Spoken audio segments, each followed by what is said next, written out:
Hey, g'day, welcome to Scrounger's Workshop. Thanks for joining me. Last time I left you, I was working on a magnetic base drill. I'd refurbished the magnetic base and I had the drill ready. I just needed to join the two together. So I'll get those two joined up and the drill finished, and then we'll get on to a proper restoration. So what I need to do is I need to make a plate for the drill and a slide to go in that gibway. So I got myself a bit of bar stock, machined it down on the mill and made it a nice slide fit into the base. Then I grabbed another plate and made it fit those 4 bolt holes there, and I'm going to use a nice strong metric bolt, very high tensile, to join the two together. And this is what I came up with. It doesn't need much adjustment in that bolt, just enough to back it off and allow it to slide. Got it welded together here, all fits in very nicely. As you can see, it only unscrews a little bit, but I don't need much.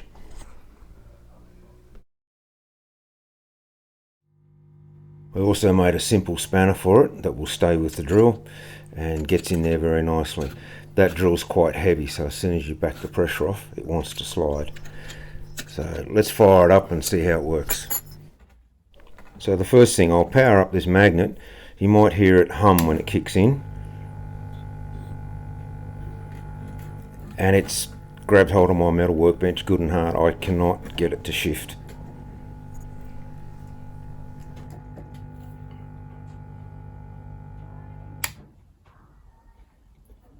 Something I like about this base is that it has its own pivot built in. So you can clamp the magnet down and then do your final alignment and adjustment without having to move the magnetic base again.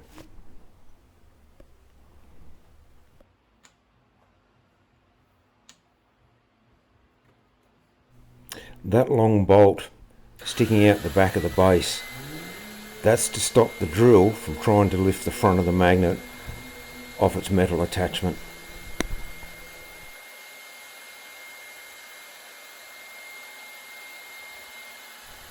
Here it's running at low speed of 160 RPM, and it's a very simple matter to flick it over and run it at high speed of 240 RPM.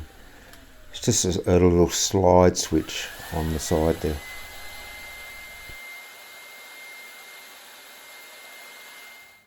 So one final look, this is it all finished. I'm extremely happy with it. It's very powerful, and all up it owes me about $250. Which is a complete bargain when you see how much these are new. There is an accessory I've ordered for it. The drill takes an M3 Morse taper. So I've ordered this Morse taper rotor broach holder with an integrated coolant system in it. It's only $112, and rotor broaches, when you're using them, have to be cooled all the time. This will do that job easily. So I've still got a bargain on my hands, except I've got to buy the cutters and they're expensive. So that's that. Now let's get on with the restoration. So I was pretty excited when this turned up in the mail. I've been waiting for it for a while.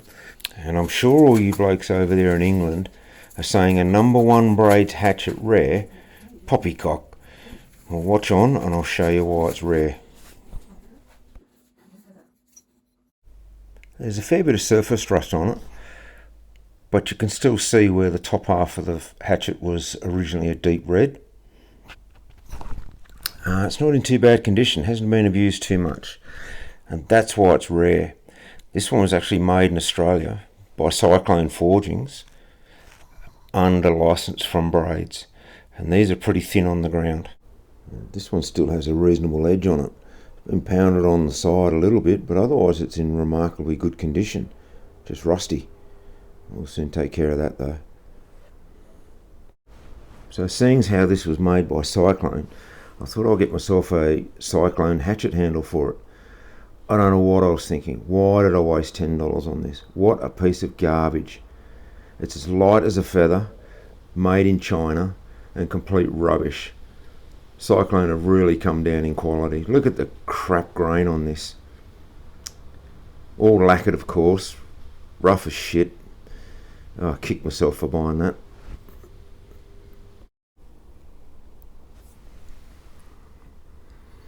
Anyway, here is the hatchet head after it's been wire wheeled. There's a fair bit of pitting in there, a few nicks and marks to get out, but generally not bad condition considering its age. So the first thing I did was take a marker pen and mark the areas that were stamped so that I can avoid those with the grinder here. I've got a flap disc on this. I probably spent half an hour with the flap disc going over the whole thing. And you may notice I keep the grinder moving quite quickly. The risk you take going slowly is reprofiling, and I don't want to change the curves that are already in the hatchet head. So you've got to keep that grinder moving all the time.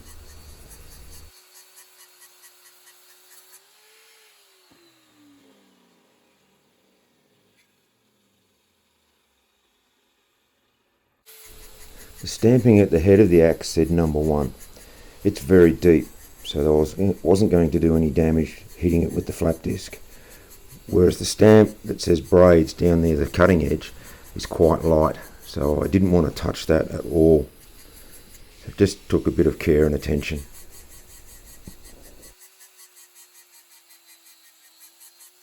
Something you want to consider before you start any restoration is, what are you going to do with the piece when it's finished? With this one I decided it was going to be a decorative piece, a display piece. So I was going to take it back to a high polish and not use it, have it on display. Doesn't mean it's useless now, because when I'm gone, someone else can still go out and chop wood with it. I don't care. But it was a mistake, because I spent a lot more hours on this than I should have, trying to get that super mirror finish, trying to remove all the super fine scratches. It just became a pain in the neck. Scout Crafter found the same thing when he was polishing up a tool and said he'd never do it again. I don't think I will either. I would have been better off just going for a semi-gloss finish, just finishing on, say, 1000 grit and leaving it at that. Going for a mirror polish, every time you look at it, it gets a scratch or a mark on it. Never again. I probably spent about 2 hours on the belt sander here, getting all the marks out from the flap disc and trying to be careful with those stampings. From the belt sander, it's over to these nylon buffing wheels. They go from 80 grit up to 1000 grit. I'll start with a 320. I use them near the side door of my garage and have that open. While they're brilliant to polish metal with, they do make a lot of fine dust. You'll see it coming off the wheel there, and that goes all over your workshop. I also wear a respirator when I'm using one of these. Once I'm finished, I can simply hose down the path outside and all the dust is gone.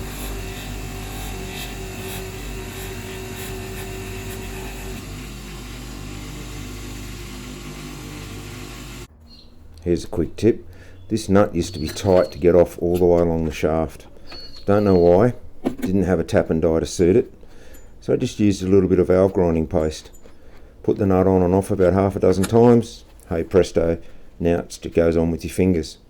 Good to have a little bit of valve grinding paste in the workshop.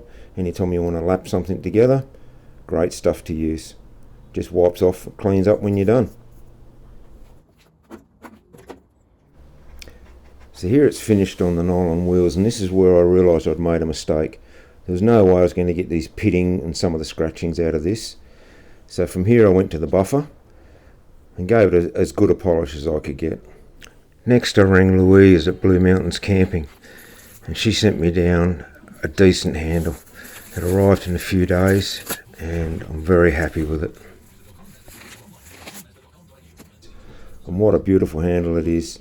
That's made from Australian spotted gum. That's the preferred wood here for making handles, for axes, shovels, all sorts of stuff. It's good and strong. Not quite as good as American hickory, but it does the job for us. Actually made in Australia as well, probably twice the weight of that cheap piece of garbage I got from Cyclone.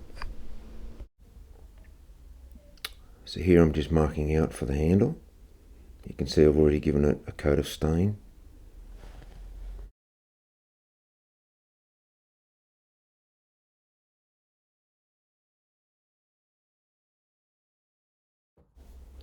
Personally, I always prefer to use a rasp and do it by hand and just take my time, try and get a nice neat fit.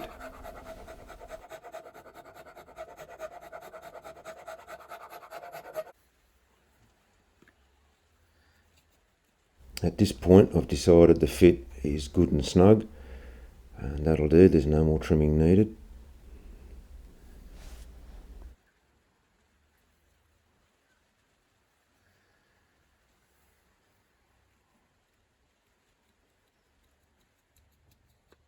And I've stopped my cut about an inch from the neck to stop it splitting. That's all I need.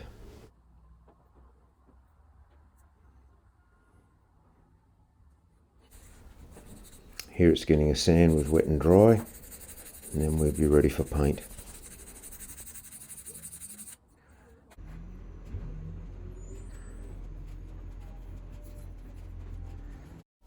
And I stuffed it. Not only did I get this big run through the paint, it's the wrong colour. It should be the colour of the vise underneath. Start again.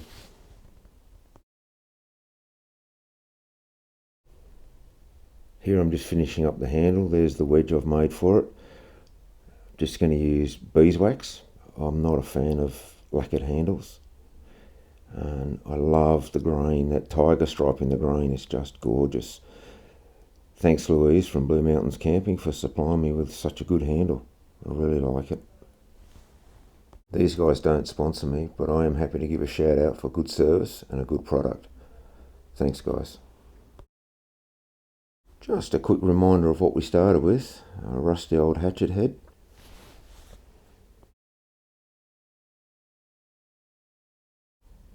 And here it is finished.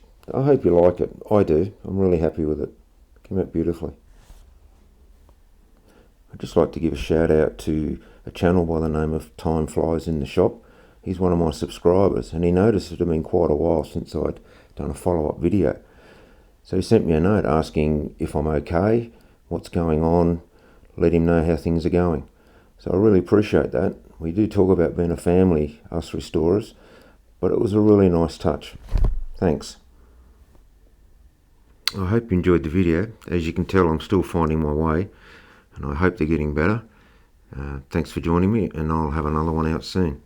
Cheers. I was just thinking for the next video, how about we all go to an Aussie swap meet and have a look around? Hope you can come. Just before I go, here's Lucy trying to be COVID safe, even at home.